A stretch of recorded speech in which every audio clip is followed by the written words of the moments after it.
नमस्कार, मैं हूं मनोज सैनी। आईएनडी इंपैक्ट में आपका स्वागत है और आज का मुद्दा है मालवा में महाराज। ज्योतिरादित्य सिंधिया महाराज के नाम से जाने जाते हैं, महाराज कहे जाते हैं, लेकिन सियासत बदली है और अब वो खुद भी कहते हैं कि इस नाम से मुझे ना बुलाया जाए।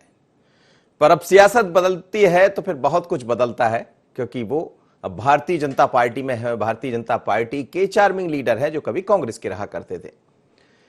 राज्यसभा में चुनने के बाद, राज्यसभा में मनोनीत होने के बाद मालवा के दौरे पर आ रहे हैं। बाबा महाकाल के दर्शन करेंगे। महाकाल के दर्शन के उपरांत वो सवारी में भी शामिल होंगे। लेकिन इस बीच जैसा हमने देखा है, हमेशा सिंधिया घराने की एक परंपरा रही है कि जब कभी बाबा महाकाल की अंतिम सवारी होती है तो उसमें कोई ना कोई व्यक्ति उस परिवार से जरूर शामिल होता है। वैसे तो कई वर्षों से ज्योतिरादित्य सिंधिया शामिल होते आए हैं, उससे पहले वसुंधरा राजे को भी हमने शामिल होते देखा है। लेकिन इसके साथ ही आज उन तमाम सारे नेताओं से मिलने वाले हैं जो कभी सामने रहा करते थे, यानी बीजेपी के नेता। लेकिन अब वो खुद भी बीजेपी में है और बीजेपी के इस समय, जैसा हमने कहा, युवा चार्मिंग लीडर है और बहुत कुछ उम्मीद है भारतीय जनता पार्टी को भी उनसे है। लेकिन मुलाकात के मायने होंगे। ताई से मिलना बड़ी बात नहीं, क्योंकि ताई उनकी तारीफ करती रही है, लेकिन भाई से मिलना चर्चा का विषय होगा। ज्योतिरादित्य सिंधिया पहुंच रहे हैं तो सावेर की सीट पर नजर भी होगी और लोगों को कैसे अपने साथ लाना है, खासकर भारतीय जनता पार्टी के लोगों को। और सिंधिया के बड़े नजदीक माने जाते तुलसी सिलावट, तो फिर मालवा के महाराज जब पहुंचेंगे तो मालवा में महाराज के आने के मायने क्या है, और इसी को हम आज समझने का प्रयास करेंगे। क्योंकि जिस तरह की स्थितियां नजर आ रही है, जिस तरह की चीजें देखी जा रही है, उससे साफ नजर आ रहा है कि अब सियासत बदलने वाली है मध्य प्रदेश में। लेकिन ये सियासत किस तरफ जाएगी, तो यही हमारा आज का मुद्दा है। मेरे साथ रमन रावल जुड़ रहे हैं, वरिष्ठ पत्रकार, साथ ही दो और मेहमान जुड़ेंगे भारतीय जनता पार्टी और कांग्रेस से। स्वागत है रावल साहब आपका। जी, क्या कहेंगे? सिंधिया आज पहुंच रहे हैं और पहुंचने के साथ ही काफी कुछ सियासत भी बदलती हुई दिखाई देगी और ये भी समझ आएगा कि जो कभी सामने रहा करते थे आज साथ साथ दिखाई देंगे, बल्कि उनके घर तक पहुंचेंगे ज्योतिरादित्य सिंधिया। जी, दरअसल क्या है, देखिए, राजनीति में एक तो कुछ भी असंभव नहीं होता है, ठीक है। और हेलो, जी जी कहिएगा, आप बोलिएगा। मैंने कहा राजनीति में कुछ भी असंभव नहीं होता है जी। और जब एक बार ज्योतिरादित्य सिंधिया भाजपा में आ गए हैं तो वे पूरी तरह ये बताना भी चाहते हैं कि वे भाजपा में दिल से हैं। राजनीतिक तकाजे भले रहे हों प्रवेश के, लेकिन इस समय वो पूरे दिल से हैं और राजनीतिक सौजन्यता बरत रहे हैं। दूसरा, सिंधिया के साथ में आप देखिए उनके डीएनए में जनसंघ आरएसएस है। उनकी दादी राजमाता सिंधिया विजया राजे जी, उनके पिताजी माधवराव जी ये जनसंघ में रहे हैं जी। और बल्कि मध्य प्रदेश में और देश में भाजपा, जनसंघ और आरएसएस को खड़ा करने में विजया राजे सिंधिया का अभूतपूर्व योगदान है। तो अब दूसरा, उनको ये भी सुनिश्चित कर लिया है ज्योतिरादित्य सिंधिया ने कि देखिए दो ही दल प्रमुख है देश में, भाजपा और कांग्रेस। अब अगर वो कांग्रेस छोड़कर आए हैं तो भाजपा में अपना भविष्य सुनिश्चित करने के लिए उनको पूरे जतन करने ही है। अब रही बात कैलाश जी और ताई के घर जाने की, तो कैलाश जी के घर जाना भी राजनीतिक सौजन्य का ही परिचायक है कि मध्य प्रदेश क्रिकेट एसोसिएशन के चुनाव में प्रतिद्वंदिता भले हो गई हो, राजनीति में भले वे आमने सामने रहे हों, लेकिन अगर आज एक दल में है और कैलाश विजयवर्गीय इस समय भाजपा के राष्ट्रीय महासचिव है, तो एक ये सौजन्य और शिष्टाचार भी बनता ही है। दूसरा, मालवा निमाड़ में कैलाश जी का जो प्रभाव है, सिंधिया के समर्थकों की 3 सीटें मालवा क्षेत्र में है, बदनावर, सांवेर और जी। तो यहाँ के जब चुनाव होंगे तो कैलाश जी की उसमें अहम भूमिका रहेगी। उसके मद्देनजर भी, और जैसा कि हम सब जानते हैं कि एक शिष्ट व्यक्ति राजनीति में है ज्योतिरादित्य सिंधिया, उनके पिताजी भी रहे हो, तो वे कभी भी उन्होंने बकवासबाजी नहीं की, अनर्गल बयानबाजी कभी नहीं की। बहुत धीरज, धैर्य, संयम के साथ में राजनीति करते रहे और भाजपा में आने के बाद में कांग्रेस ने उन पर जिस तरह के हमले किए उसका भी कभी कोई जवाब और प्रतिकार ज्योतिरादित्य सिंधिया ने नहीं किया।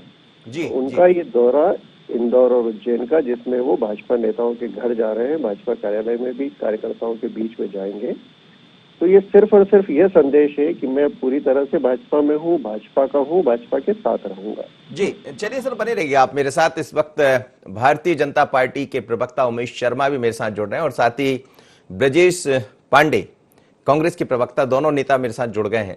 सबसे पहले उमेश जी के पास ही चलूंगा। उमेश जी, ज्योतिरादित्य सिंधिया आ रहे हैं, राज्यसभा में चयन हुआ, मनोनीत हुए, उसके बाद मालवा के दौरे पर कहा जाएगा बाबा महाकाल के दर्शन भी करेंगे, लेकिन दर्शन उन नेताओं के भी करेंगे जो भारतीय जनता पार्टी में दिग्गज लीडर है, उनके घरों तक भी पहुंचेंगे। तो क्या बदल गए महाराज? नहीं, वैसे ज्योतिरादित्य जी का ये जो प्रवास है, ये सिंधिया घराने की परंपरा रही है कि उज्जैन में जब महाकाल जी की सवारी निकलती है तो परंपरागत रूप से अंतिम सवारी में सिंधिया परिवार के प्रतिनिधि शामिल होते रहे हैं। इनके पहले ये परंपरा माधव महाराज भी निभाते रहे हैं। चूंकि अब उनके स्थान पर ज्योतिरादित्य जी हैं, तो महाकाल जी की शोभा यात्रा में शामिल होने आ रहे हैं। अब चूंकि उनका उज्जैन प्रवास हो रहा था, तो भारतीय जनता पार्टी के कार्यकर्ताओं और संगठन ने आग्रह करा कि इस अवसर पर आपको इंदौर भी आना चाहिए, और भारतीय जनता पार्टी संगठन के आग्रह पर हमारे राज्यसभा सदस्य ज्योतिरादित्य जी इंदौर आ रहे हैं। और जहां तक इंदौर आने का प्रश्न है, तो जो उनके निर्धारित कार्यक्रम है, उस निर्धारित कार्यक्रमों में दो प्रकार के कार्यक्रम है। एक तो उनकी संगठनात्मक बैठक रखी गई है, जिसमें उपचुनाव को लेकर चर्चा की जाएगी, और उसमें हमारे 50 कार्यकर्ता अपेक्षित करे गए हैं शाम को 6 बजे भारतीय जनता पार्टी के कार्यालय पर। और दूसरा जो एक उनका कार्यक्रम है, वो संगठनात्मक कार्यक्रम ही है, पर वो भारतीय जनता पार्टी की जैसी अपनी कार्य पद्धति रही है कि हमारे जब भी कोई नेता आते हैं तो स्वाभाविक रूप से हमारे प्रमुख नेताओं के निवास पर सौजन्य और सद्भावना पूर्वक मिलने के लिए जाते हैं। पहले इस दौरे को बड़ा रूप दिया गया था, पर ऐसा लगा कि समय अभाव है, तो फिर 2 नेताओं के घर वे जा रहे हैं। एक तो माननीय सुमित्रा महाजन जी से मिलने जाएंगे, दूसरा माननीय कैलाश विजयवर्गीय जी के निवास पर मिलने जाएंगे। ये 2 नेताओं से मिलने का उनका कार्यक्रम है, और एक भारतीय जनता पार्टी के कार्यालय पर वो 50 के करीब जो अपेक्षित कार्यकर्ता हैं सांवेर विधानसभा के उपचुनाव के निमित्त, तो उनसे चर्चा करने का एक बैठक का कार्यक्रम है। और एक उनकी पत्रकार वार्ता है जो इंदौर विमानतल पर रखी गई है, जिस समय भारतीय जनता पार्टी के 19 कार्यकर्ता और नेता अपेक्षित है जो उनकी अगवानी के लिए जाएंगे। बाकी जो उनसे स्नेह करने वाले हैं वो अतिरिक्त जा सकते हैं, पर भारतीय जनता पार्टी की जो अपनी संगठन की पद्धति रही है कि अपेक्षित श्रेणी तय करी जाती है। ये जो दौरे में परिवर्तन हुआ, पहले जो दौरा सामने आया था उसमें तो रमेश मेंदोला के घर भी वो जाने वाले थे, उषा ठाकुर जी से भी मुलाकात करने वाले थे। फिर ये जो कमी हुई है दौरे में, जैसा आप भी बता रहे हैं, तो इसमें भी कहीं कुछ सियासत देख सकते हैं? नहीं, सियासत नहीं है। आप उनका मिनट टू मिनट का जो कार्यक्रम देखेंगे, उस मिनट टू मिनट के कार्यक्रम में आपको स्पष्ट दिखाई देगा कि समय अभाव है, एक बात, और दूसरा भारतीय जनता पार्टी चूंकि एक विचार आधारित राजनीतिक संगठन है, तो व्यक्तियों का महत्व यहाँ पर इतना अधिक होता नहीं है। और फिर जब हमारी चुनाव की प्रबंधन टोली बैठी थी, जिसके प्रभारी हमारे रमेश मेंदोला जी हैं, संचालक मधु वर्मा जी हैं, और हमारे संगठन मंत्री जी के साथ जब सारे लोगों ने विचार विमर्श करा, तो फिर ये पाया कि चूंकि हमारे 5 मंडल है और प्रत्येक मंडल में एक एक विधायक को महत्वपूर्ण जिम्मेदारी दी गई है, तो आवश्यक ये लगा कि सारे लोग एक साथ बैठकर चर्चा करेंगे तो पूरा वृत्त भी आ जाएगा, अभी तक के कार्यक्रमों की समीक्षा भी हो जाएगी। तो हमने 31 सेक्टरों में सांवेर उपचुनाव को बांटा है, तो ये 31 सेक्टर के सभी सेक्टर प्रभारी जो हमारे 31 सेक्टर प्रभारी हैं, और हमारे एक एक विधानसभा के एक एक विधायक, ऐसे करके 50 लोगों से एक साथ बात करना ज्यादा संगठनात्मक दृष्टि से उचित लगा, और ये लगा कि ये ज्यादा लाभप्रद है। तो पूरे सांवेर उपचुनाव चलिए, अब महाराज सिंधिया जी का लाभ लेते रहिए, क्योंकि भारतीय जनता पार्टी का एक ऐसा चेहरा मिल गया, लेकिन कांग्रेस के पास से वो चेहरा अब बीजेपी के पास है, और कांग्रेस जरूर इस बात पर विचार कर रही होगी, क्योंकि जब मालवा के दौरे पर सिंधिया पहुंचते थे तो ये कहा जाता था कि कांग्रेस का सबसे मुफीद चेहरा है जो मालवा के दौरे पर, मालवा में भी उनका एक चंबल के बाद एक अपना वर्चस्व है। मेरे साथ जुड़े हैं ब्रजेश पांडे जी। ब्रजेश पांडे जी, क्या कहेंगे? ज्योतिरादित्य सिंधिया पहुंच रहे हैं आज, बाबा महाकाल के दर्शन भी करेंगे, लेकिन इस बीच नेताओं के साथ भी बात करेंगे, खासकर भाई से मुलाकात भी होने वाली। ज्योतिरादित्य सिंधिया जी का मालवा अंचल का दौरा बना है, और मैं समझ रहा हूं कि जो प्रदेश में 27 सीटों पर उपचुनाव होने वाले हैं, उसको देख करके सिंधिया जी ने यह महत्वपूर्ण दौरा बनाया है। इस प्रवास में उनको इंदौर और उज्जैन जाना है, जहां पर कि उन्हें सुमित्रा महाजन ताई जी से और कैलाश विजयवर्गीय जी के साथ मुलाकात करनी है। साथ ही उन समर्थक के साथ भी मुलाकात करनी है जो कभी सिंधिया जी के समर्थक हुआ करते थे और वो भाजपा में अब आ गए हैं। लेकिन सबसे बड़ी बात यह है कि पूरे के पूरे दौरे में मैं देख रहा हूँ कि सिंधिया जी के दौरे के बाद भी दल तो मिल गया है सिंधिया जी का, लेकिन अभी दिल नहीं मिला है। उसकी मैं एक वानगी बता रहा हूँ कि जितने भी होर्डिंग लगाए गए हैं इस पूरे अंचल में, उस अंचल में होर्डिंग लगाने वाले व्यक्ति ने क्या किया है, मोहन सेगर जी ने सिंधिया जी की तो फोटो लगाई है और सिंधिया जी के साथ उन्होंने कैलाश विजयवर्गीय जी की फोटो नहीं लगाई है और मदद रमेश मेदोला का भी उसमें स्थान नहीं दिया गया है। अब बड़ी सीधी सी बात है कि अब आप कैलाश विजयवर्गीय जी के यहाँ जा रहे हैं और उस फोटो में जो मोहन सेगर जी ने लगाया है उसमें इन दोनों महत्वपूर्ण नेताओं का नाम नहीं दिया जो वहाँ के वजनदार नेता। दूसरी बात यह है कि भारतीय जनता पार्टी ने जिम्मेदारी 5 सीटों की कैलाश विजयवर्गीय जी के पास दी थी और उमा भारती जी ने कुछ दिन पहले ही कहा था कि ये तो बंगाल टाइगर हैं हमारे कैलाश विजयवर्गीय जी। तो इतने बड़े कद्दावर नेता का जो राष्ट्रीय महासचिव हो भाजपा का, उसका फोटो न लगाना पूरे बैनर पोस्टर में उनके इस प्रवास में, मालवा प्रवास में, ये इस बात को मतलब कांग्रेस ने ढूंढ ही लिया, कुछ ना कुछ ढूंढ लिया। मोहन सेंगर वही है जो कभी कांग्रेस से टिकट मांगे थे, मुझे याद है, और कांग्रेस की टिकट पर वो चुनाव मैदान में भी गए थे। बाद में फिर क्या स्थितियां बनी थी वो सबको पता है। तो क्या ये माना जाए, अब वो सिंधिया के समर्थक माने जाते हैं, भारतीय जनता पार्टी में गए हैं, तो स्वाभाविक है कि बीजेपी के नेताओं के फोटो लगना चाहिए जैसा आप कह रहे हैं, लेकिन वो कांग्रेस से ही आए हैं, ये भी याद होगा आपको। बिल्कुल ठीक कह रहे हैं आप, मैं सहमत हूँ आपकी बात से मनोज जी। आप मध्य प्रदेश के पहले पंथ के बड़े प्रखर पत्र संपादक हैं, पत्रकार हैं, आप भी इस बात को समझते हैं कि आज भी भारतीय जनता पार्टी में जाने के बाद जिस तरह से सिंधिया जी कांग्रेस में रहकर सिंधिया गुट चलाते थे, भाजपा में जाने के बाद भी उनका पूरी तरह से दिल नहीं मिला है, क्योंकि भारतीय जनता पार्टी में जाने के बाद उन्होंने कहा था कि अब हमारे लिए सब कुछ भारतीय जनता पार्टी है, हमारे लिए यही माँ है। लेकिन एक सीधी सी बात है कि सिंधिया जी यहाँ पे भी, सिंधिया जी और उनके लोग यहाँ पे भी अपने ग्रुप चला रहे हैं और इसका सीधा सा उदाहरण ये है कि जिस तरह से मोहन सेगर जी ने पूरे बैनर पोस्टर चंबल संभाग में कम से कम 400-500 पोस्टर लगे हुए हैं, उसमें कहीं पर भी कैलाश विजयवर्गीय की फोटो नहीं है और वहाँ के स्थानीय विधायक रमेश मेदोला की फोटो। चलिए मैं समझ लेता हूँ, आप बने रहिएगा मेरे साथ, इसका जवाब भी मैं उमेश जी से भी लूंगा, लेकिन रमन रावल मेरे साथ जुड़े हुए वरिष्ठ पत्रकार हैं। रमन जी, आप सुन रहे होंगे, स्वाभाविक है कि कांग्रेस कुछ ना कुछ तो जरूर ढूंढेगी। हालांकि ये भी सच है कि कुछ जो होर्डिंग्स दिखाई दे रहे हैं उसमें मोहन सेंगर है, सिंधिया के साथ दिखाई दे रहा है, पर कैलाश जी नजारत है। और जब ऐसे होर्डिंग्स, ऐसे पोस्टर बैनर सामने आते हैं तो फिर सियासत की तरफ बातें बढ़ जाती है। बहुत मामूली सी बात है मनोज जी, ये कांग्रेस में भी तो होता रहा है, तो ये राजनीति का चरित्र है, भाजपा या कांग्रेस का अलग से कोई चरित्र नहीं है। और गुटबाजी जो है वो राजनीति में ऐसी है कि आटे में नमक, या दाल रोटी कह लीजिए, आपकी एक दाल है एक रोटी है, दोनों का ऐसा समायोजन है कि उसके बिना काम चलता नहीं है। सब अपना गुट बनाते हैं, अपने गुट के नेताओं के फोटो लगाते हैं। मुझे कोई ऐसी इसमें महान बात, कोई बड़ी बात ऐसी लगती नहीं है। और मोहन सेंगर और कैलाश विजयवर्गीय, रमेश मेदोला के साथ में उनकी जो अनबन निजी कारणों से रही है वो अपनी जगह पर है ही।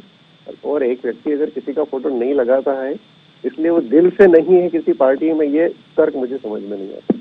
जी जी, लेकिन क्या ओवरऑल आप कैसा देख रहे हैं ये जो सिंधिया का आना? पहले ये कहा जा रहा था कि काफी सारे नेताओं के घर वो पहुंचने वाले, अब अभी उमेश जी बता रहे थे कि दौरा थोड़ा कम हुआ है, हालांकि उसमें भी ये कहा जा रहा है कि सभी एक साथ बैठेंगे तो शायद एक रणनीति की तरफ आगे बढ़ेंगे। इसमें भी रणनीति है या फिर कुछ और है? किसी ने ये कह दिया कान में जाकर कि थोड़ा दौरा छोटा कर लीजिए? मैं जहां तक अपनी समझ रखता हूँ, ये जो है वो भाजपा का जो है कार्य पद्धति ही है। और सिंधिया जी अगर आ गए हैं भाजपा में तो कल फिर इंदौर आएंगे, फिर लोगों के वहां चले जाएंगे। किसी के यहाँ जाना, कार्यक्रम में शरीक करके और फिर निरस्त कर देना कोई बहुत बड़ी बात नहीं है। संगठन के लोगों से मिलना बड़ी बात है, क्योंकि वो मिस कर रहे थे उस चीज को कि संगठन के लोगों के साथ बातचीत नहीं हो पा रही थी, तो ये ज्यादा अच्छा बल्कि। और मैंने आपसे पहले भी निवेदन किया है कि सौजन्य, सद्भाव और संयम शिष्टता की राजनीति ज्योतिरादित्य सिंधिया ने की है, किसी भी दल में रहे हो वो। तो भाजपा में अगर आए हैं, और आप ये मानकर चलिए, मैं जहां तक देख पा रहा हूँ, समझ पा रहा हूँ, ज्योतिरादित्य सिंधिया मध्य प्रदेश भाजपा का भविष्य है। मुझे कहने में कोई आपत्ति नहीं है कि भाजपा की सरकार जब फिर से आएगी तो ज्योतिरादित्य सिंधिया यहाँ मुख्यमंत्री हो सकते हैं।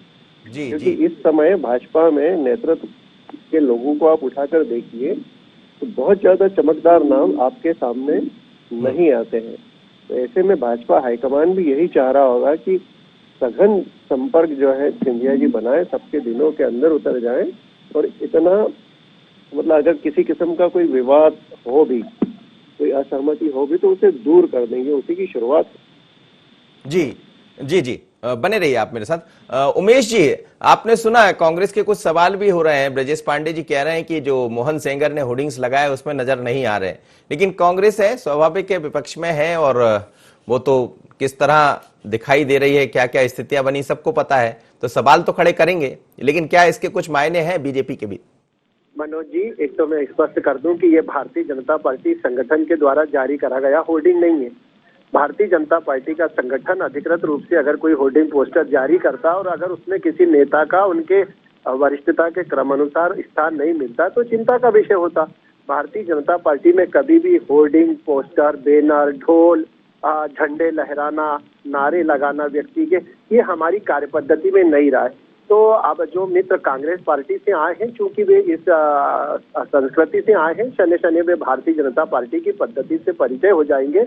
और जहां तक मोहन सिंगर जी के होर्डिंग का प्रश्न है, मोहन सिंगर जी भारतीय जनता पार्टी के दायित्ववान कार्यकर्ता नहीं है। उनके पास भारतीय जनता पार्टी की कोई जिम्मेदारी नहीं है।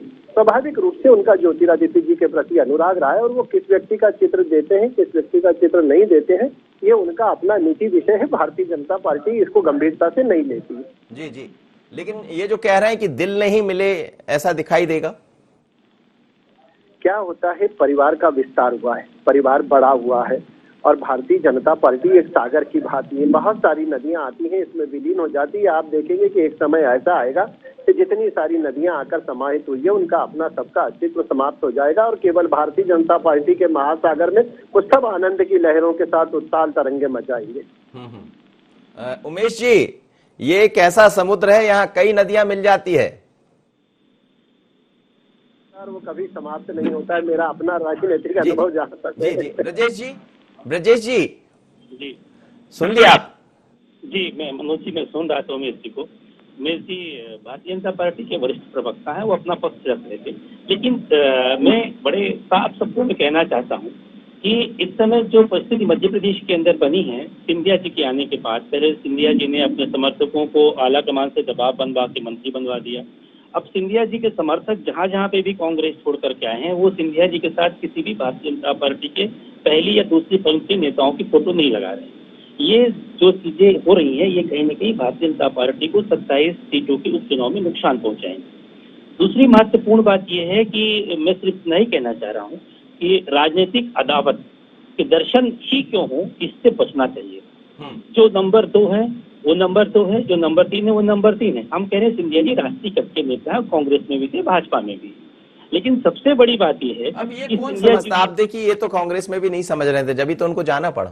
जी, लेकिन सिंधिया जी को जो है उषा ठाकुर जी के घर मुलाकात करना था, सड़क मार्ग से उज्जैन जाना था, अनिल फिरोजिया के घर जाना था, और मध्य प्रदेश के मंत्री मोहन यादव जी जो एजुकेशन मिनिस्टर हैं, उनके यहाँ जाना था। इसमें से जो पारस जैन और शिवा कोटवाणी जी का कार्यक्रम है, वो एडेंडम बाद में जोड़ा गया। मैं सिर्फ इतना ही कहना चाह रहा हूं कि भारतीय जनता पार्टी में जाने के बाद सिंधिया जी यहाँ पे भी अपनी गुटबाजी चला रहे हैं, यहाँ पे भी अपना ग्रुप चला रहे हैं और अपने ग्रुप को ही महत्व दे रहे हैं, जो कि भारतीय जनता पार्टी का कल्चर नहीं है। हमारे साथी भी कह रहे थे। दूसरी महत्वपूर्ण बात यह है कि इस चीज को समझना चाहिए कि अब 27 सीटों के उपचुनाव में जो होने वाले हैं, तो जहां जहां पे भी सिंधिया जी के मंत्री बने हुए हैं, मध्य प्रदेश में सिंधिया जी ने अपने कोटे से जिनको जिनको मंत्री बनाया है, उन सब के ऊपर शिवराज सिंह जी ने उन IAS ऑफिसरों को नियुक्त कर दिया है जो अपनी दबंगई से, अपने तेज सर्राट छवि के जाने जाते हैं। इस तरह के अफसरों की नियुक्ति के बाद ये सारे नेता उदाहरण के बतौर बता दीजिए। गोविंद सिंह राजपूत जी राजपूत हैं, उसके बाद हमारे जो तुलसी सिलावट जी हैं, राजेश राजौरा जी की नियुक्ति, यहाँ तक कि गृह मंत्री नरोत्तम मिश्रा जी की यहाँ राजेश राजौरा जी की नियुक्ति हो गई है। तो ये फैज अहमद किदवई तो बड़े नजदीक माने जाते हैं सिंधिया के। फैज अहमद किदवई सिंधिया जी के नजदीक माने जाते हैं, लेकिन फैज अहमद किदवई को लगाया गया है किसके साथ? बिसाहू लाल सिंह जी के साथ। और फैज अहमद किदवई की भी छवि बहुत तेज तर्रार और साफ सुथरे अधिकारियों की है, लेकिन जो शिवराज जी के कोटे से मंत्री बने हैं इस मंत्रिमंडल में, उनके यहाँ बहुत सीधे साधे लोगों को लगा दिया गया है। तो लेकिन उन 5 सीटों के बारे में कुछ बता दीजिए जिस पर आज सिंधिया अपना एक, जब मालवा में पहुंचेंगे तो स्वाभाविक है कि एक बैठक होने जा रही है और 5 सीटों पर सीधा प्रभाव छोड़ते हैं। देखिए, मालवा अंचल में वहाँ के जो स्थानीय नेता हैं, कैलाश विजयवर्गीय जी का, साई का बहुत बड़ा योगदान है और मालवा अंचल के लोग इनकी बात मानेंगे, वहाँ के क्षेत्रीय नेता हैं।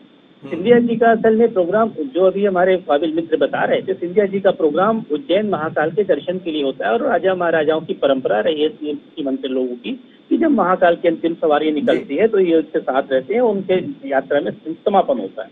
लेकिन इसको राजनीतिक यात्रा का रूप इसलिए दिया गया कि सिंधिया जी को राष्ट्रीय स्तर का नेता अपने को साबित करना है। उमा भारती जी कह चुकी कि सिंधिया जी के नाम में ही ज्योति है, वो राष्ट्रीय स्तर की राजनीति करेंगे। चलिए, ज्योति कितनी बिल्कुल आपने ठीक कहा, उमा जी भी कही है, मैं लेकिन रमन रावल जी मेरे साथ जुड़े, उनसे समझता हूँ। सर, ये जब यहाँ ये पहुंच रहे जैसा आपने कहा, लेकिन बहुत ही शालीन और एक संयमित लीडर है ज्योतिरादित्य सिंधिया, पर सवाल ये भी है कि 5 सीटों पर चुनाव होना है, उपचुनाव होना है। उससे पहले खासकर सावेर का एक ऐसा चुनाव है जो सीधे तौर पर सिंधिया का चुनाव ही माना जाएगा, क्योंकि तुलसी सिलवट की बड़ी नजदीकी है। और जब भारतीय जनता पार्टी के, जो वर्तमान में अब वो खुद भी बीजेपी के हैं, इन नेताओं से मेल मुलाकात होगी, तो इसको भी देखा जा सकता है कि बड़ा चैलेंज है सावेर को जीतना। हाँ, तो देखिए, राजनीति है और राजनीति कर रहे हैं, राजनीतिक दांवपेच कर रहे हैं, समीकरण और गठजोड़ बैठा रहे हैं, तो क्या गलत कर रहे हैं? राजनीति के तकाजे हैं ना मनोज जी। ये तो जी। अगर एक व्यक्ति सिर्फ जो है घर में बैठ के और सारी बातें कर ले और रणनीति बना ले तो काम नहीं चलता, मैदान में तो उसको आना ही पड़ता। और सिंधिया जी के लिए ये बड़ा प्रतिष्ठा का प्रश्न भी है कि जितने समर्थकों को फिर से टिकट मिल रहे हैं उनकी जीत सुनिश्चित करे हुए, तो इसके लिए जितने प्रयास कर सकते हैं वे जरूर करेंगे। जब एक व्यक्ति भाजपा में आने के लिए अपनी शर्तों पर आता है, अपने समर्थकों को भी जो उनके साथ खड़े हैं हर हाल में, जिनके लिए पार्टी मायने नहीं रखती है, जिनके लिए व्यक्ति महत्वपूर्ण था, वो लोग अपना करियर दांव पर लगाकर भाजपा में आए हैं, तो सिंधिया जी की भी नैतिक जिम्मेदारी और राजनीतिक जिम्मेदारी भी ये थी कि वे उन लोगों का ख्याल रखते, उन लोगों का पूरे समय ख्याल रखें।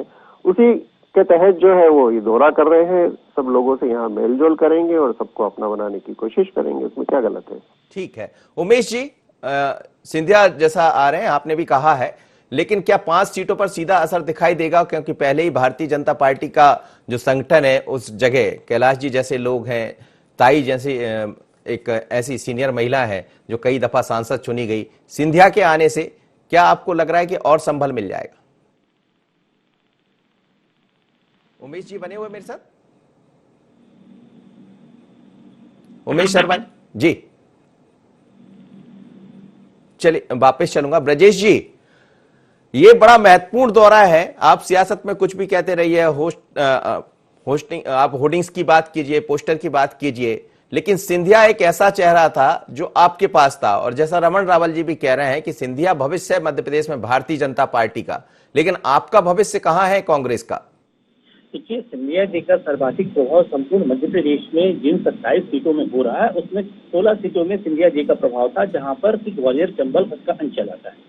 सबसे बड़ी बात यह है कि इनका इंदौर उज्जैन का दौरा जो हो रहा है ये सिर्फ इसलिए हो रहा है कि जो खाई आपस में बड़े नेताओं के बीच है इसको किस तरह से पाटा जाए, इसको लेकर के भारतीय जनता पार्टी के शीर्ष नेताओं ने एक रणनीति के तहत सिंधिया जी को भेजा है।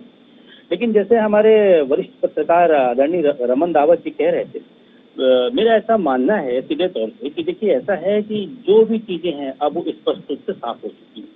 अब पर्दे के सामने ये स्पष्ट हो चुका है कि मध्य प्रदेश में एक शिवराज का गुट है और एक सिंधिया जी का गुट है। बाकी नेताओं को जो है लूप लाइन में डाल दिया गया है एक तरीके से। अब दूसरे नेताओं को इन नेताओं का ही आपस में एक पैरेलल लाइन खींच करके, इनसे जोड़ करके, सप्लीमेंट्री लाइन जोड़ करके अपने को खड़ा करना है। तो ये जो स्थिति निर्मित हुई है वो सिंधिया जी के आने के बाद हुई है। चलिए आप बने रहिए सर, समय मेरे पास कम है, उमेश जी से जवाब ले लेता हूं। उमेश जी मेरे साथ जुड़ गए। उमेश जी, आपको एक और ऐसा लीडर मिल गया जो सबसे बड़ा चेहरा, सबसे चार्मिंग लीडर जिनको कहा जाता था कांग्रेस में, लेकिन जब ये मिल गए हैं, भाई मिल गए हैं, आज सब लोग मिल रहे होंगे, तो एक बड़ी ताकत होगी मालवा में कांग्रेस की, भारतीय जनता पार्टी की, माफ करिएगा। भारतीय जनता पार्टी निश्चित रूप से ताकतवर है और भारतीय जनता पार्टी की ताकत के पीछे व्यक्ति आधार नहीं है। हमने कभी भी चेहरों के आधार पर राजनीति नहीं करी है और भारतीय जनता पार्टी में कभी भी व्यक्ति बहुत महत्वपूर्ण नहीं होता है, चाहे कितना भी बलवान व्यक्ति हो। भारतीय जनता पार्टी में अपने संगठन की स्थापना से विचार ही महत्वपूर्ण रहा है और आज भी भारतीय जनता पार्टी की शक्ति का कोई मूल स्रोत है तो वो उसका वैचारिक अधिष्ठान है और उस वैचारिक अधिष्ठान को पोषित करने का, उस वैचारिक अधिष्ठान को नीचे तक उतारने का उत्तरदायित्व तो कार्यकर्ता का होता है। भारतीय जनता पार्टी में जो सबसे शक्तिशाली समूह होता है या सबसे शक्तिशाली व्यक्ति है वो भारतीय जनता पार्टी का कार्यकर्ता है, वो जो बूथ से लेकर शीर्ष स्तर तक बैठा है। तो यहाँ पर एक ही शब्द होता है, वो होता है कार्यकर्ता। और हमारे यहाँ नेता जैसा कोई शब्द नहीं होता है, इसलिए ब्रजेश जी को चिंता करने की आवश्यकता नहीं है। भारतीय जनता पार्टी में ना कोई गुट है और ना कोई व्यक्ति बहुत ज्यादा बलवान है। भारतीय जनता पार्टी में विचार ही कालजयी है और हम सब उस विचार की यात्रा को ही आगे बढ़ाने वाले ध्येय पथ के यात्री हैं। भारतीय जनता पार्टी में अगर कोई स्तुत्य और वरेण्य है तो वो भारतीय जनता पार्टी का कार्यकर्ता है। यहाँ शिवराज सिंह चौहान भी कार्यकर्ता है, यहाँ ज्योतिरादित्य सिंधिया भी कार्यकर्ता है, यहाँ प्रधानमंत्री नरेंद्र मोदी भी कार्यकर्ता है, यहाँ अमित शाह भी कार्यकर्ता है और यहाँ पर बूथ पर काम करने वाला उमेश शर्मा भी कार्यकर्ता है। चलिए, बहुत बहुत धन्यवाद। समझ गया मैं, भारतीय जनता पार्टी की यही खूबसूरती भी है और इसीलिए कहा जाता है कि कॉर्डर बेस्ड पार्टी। आप तीनों मेहमानों का बहुत बहुत धन्यवाद। रमन रावल जी मेरे साथ जुड़े, ब्रजेश पांडे और साथ ही उमेश शर्मा। लेकिन मध्य प्रदेश में सियासत जब बदलती है तो बहुत कुछ नजर भी आने लगा है और जैसा कहा जाता है कि सिंधिया एक ऐसे चेहरा था कांग्रेस के पास, अब वो भारतीय जनता पार्टी के खाते में, भारतीय जनता पार्टी के बैनर के तले, भारतीय जनता पार्टी के साथ आज दिखाई देंगे, जिसमें तमाम तरह के लीडर, चाहे हम कैलाश विजयवर्गीय जी की बात करें या ताई की बात करें, लेकिन ताई के अलावा बाकी जो लीडर्स हैं उनके साथ भी उनकी एक महत्वपूर्ण बैठक होने जा रही। तो जब वो यहां से वापस लौटेंगे तो समझना पड़ेगा कि आखिर उनके आने से क्या क्या सियासत बदली, क्या दिखाई दिया। एक होर्डिंग्स के कारण जरूर चर्चा का विषय बना हुआ है, लेकिन ये होता रहता है, चाहे बीजेपी हो या कांग्रेस, होर्डिंग बैनर से कोई राजनीति नहीं चलती। राजनीति चलती है आपके काम से, आप कैसा काम कर रहे हैं। और बीजेपी में तो विचारों की राजनीति होती है, ये भी सच है और शायद सिंधिया उस विचारधारा को समझ भी रहे। देखना होगा। बने रहिए IND 24 पर। मुझे दीजिए इजाजत।